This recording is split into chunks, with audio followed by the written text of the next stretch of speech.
يا نفس إن لم تظفري لا تجزعي.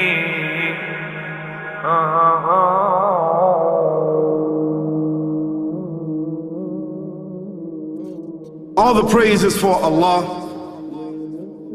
who is the author of all existence and the most generous to his creation, while he is also the all-compelling.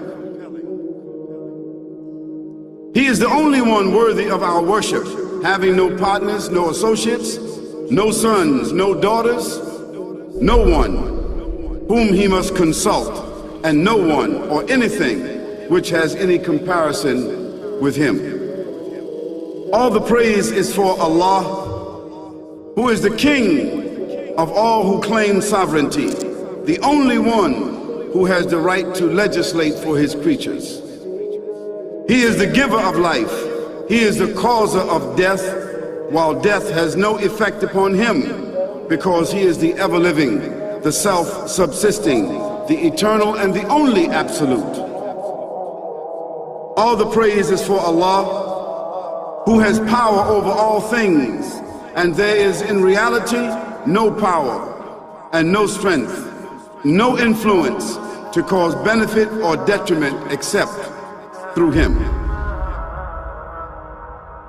It is he who created this complex world, the seen and the unseen, the evident and the speculative, the earth and all that is on it and everything that is in it.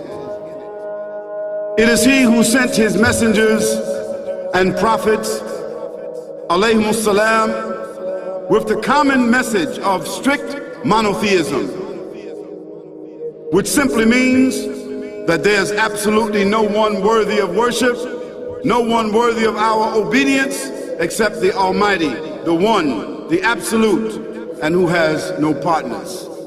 The earlier messages which changed the world in the area in which the prophets were sent,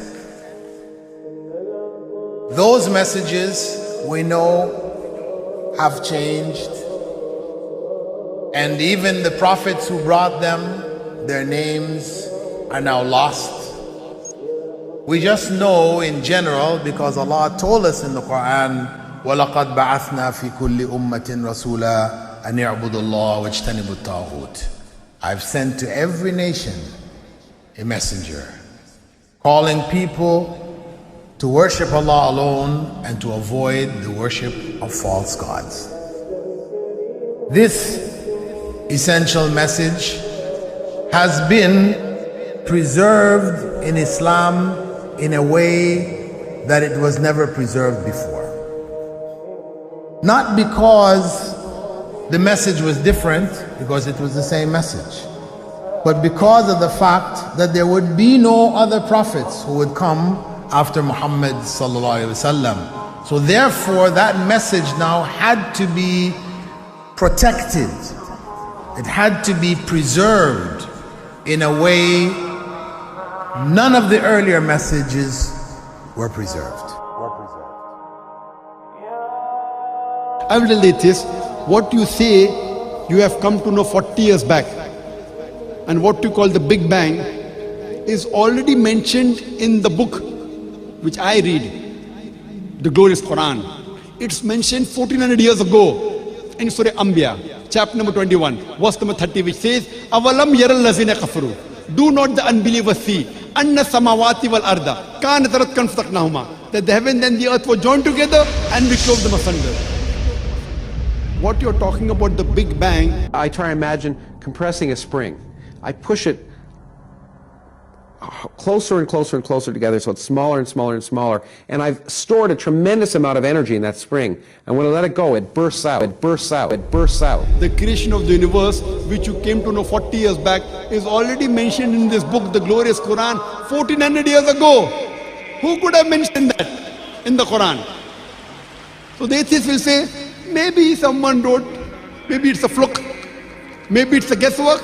A human being, regardless of who they are, or where they are, or what they do, will have this curiosity. They'll want to know, why am I here? How did I get here? And do I have a purpose? And if so, what is it? The only one who would really be able to answer that question would be the Creator Himself. If there is a Creator, it would be up to Him to tell us why we were created and what He expects from us and what this life is really about. Allah has shown the people from the time of Adam until right now, has shown the people what He wants from them. And it's a very simple thing, and that is that worship be for Him alone without any partners. In fact, we know this life to be a test from Almighty God. That's why we're born, and that's why we die, because there has to be a beginning and an end for us to be tested on. The next life, after this life, no one will ever die again. A bad person or a good person. Both are brought back and they continue to live in the next life, either in good shape or not so good shape, depending on how they did on the test. The worship of the God of Abraham, that was what was taught by these prophets. The Lord of the Arsh and Kursi. We're talking about the Lord of the worlds. Alhamdulillah Rabbil Alameen. We're talking about the Lord of the entire universe and beyond. The entire universe and beyond. You know, we live in this dunya and we are fascinated with this dunya which Allah subhanahu wa ta'ala indeed has created in a beautiful manner. We're fascinated. There are over billions of people which live on this dunya at this moment in time. Over 6 billion people that live on the dunya at this moment in time. This dunya of Allah subhanahu wa ta'ala is so big that there is space in this dunya for billions and billions and billions or more people. But what is this dunya in comparison to what Allah subhanahu wa ta'ala has created out there? This dunya is insignificant. This dunya is meaningless to Allah. It means nothing. It is worthless. So worthless, compare it with the sun. The sun is one star. You know more science than me. You'll be able to tell me better. Take this planet Earth and you place it inside the sun, and you will be able to place 1.3 million Earths in the sun. 1.3 million Earths in the sun. Allahu Akbar. Allah is the greatest. The sun is one star. One star. There are stars out there which are millions of times bigger than the sun. You tell me this, that you need millions and millions of stars to make one galaxy. And then you tell me this, that there are zillions of galaxies out there. Let me tell you on top of this, my friend, after this, whatever you see above, when you raise your head and you look above, whatever you see above, the zillions and zillions and zillions of galaxies, let me tell you, this is everything there is within the first heaven. Everything there is within the first heaven, and Allah is the creator of 7 heavens. 7 heavens. And the distance between the first heaven and the second heaven is 500 years. You know, the distance that can be covered in 500 years, at what speed? Only Allah knows. Only Allah knows. But it will take 500 years to get from the first heaven to the second heaven. 500 years from the second to the third, third to the fourth, fourth to the fifth, fifth to the sixth, sixth to the seventh. Every time it will take 500 years. After the 7 heavens,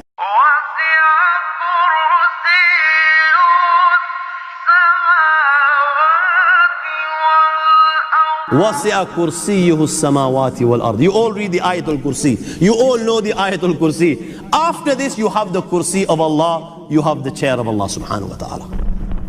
You know these 7 heavens that we've just talked about, in comparison to the Kursi of Allah, they're non-existent.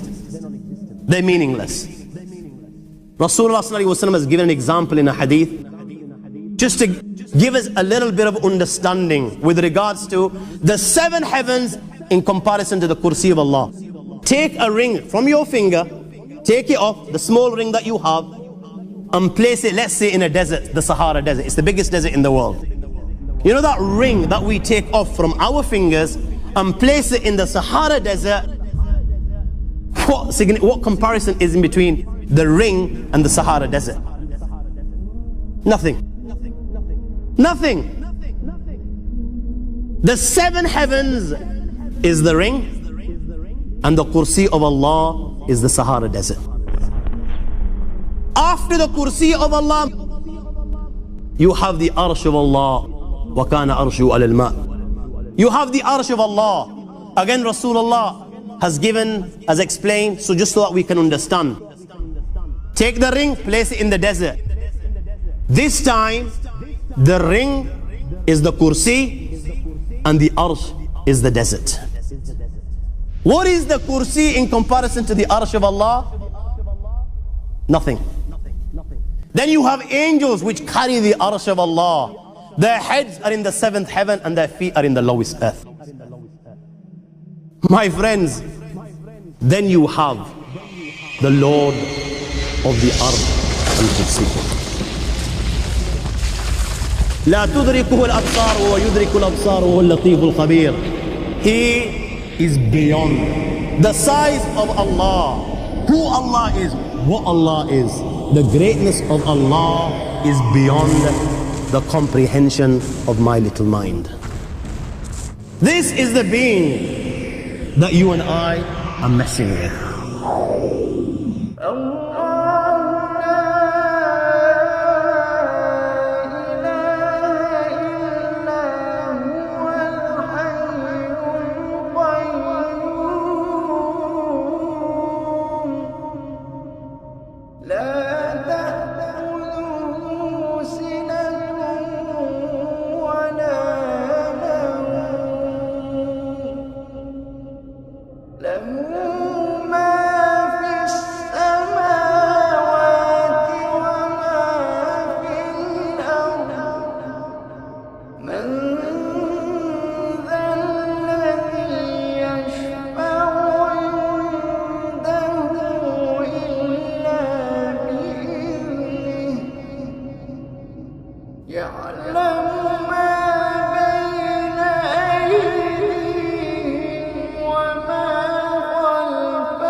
وهو